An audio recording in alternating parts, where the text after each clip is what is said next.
క్రీస్తునందు పిల్లరా ఇక్కడ రాయబడిన మాట మొదటి మాట ఏంటంటే ఉపకారము ధర్మము చేయక మరిచిపోకుడి. ఉపకారం అనగా ఉచితంగా చేసేది, ఉపకారం అనగా ఊరికే మనం చేసేది, అవతల వారి నుండి ఏది ఆశించకుండా ఊరికే చేసేది ఉపకారము.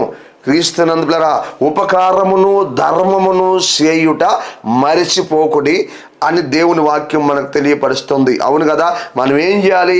ఇతరులకు ఉపకారం చేయాలి, ఇతరులకు మనం మేలు చేయాలి, ఇతరులకు మనం సహాయం చేయాలి.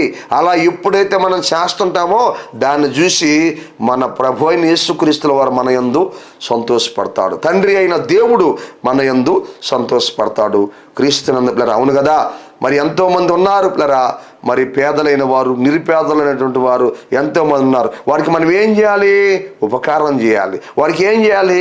ధర్మం చేయాలి. వారికి ఏం చేయాలి? సహాయం చేయాలి. ఎంతమంది ఈరోజు అలా చేయగలుగుతున్నారు? క్రీస్తునందు ప్రియ దేవుని బిడ్డలారా ఎంతమంది అలా చేయగలుగుతున్నారో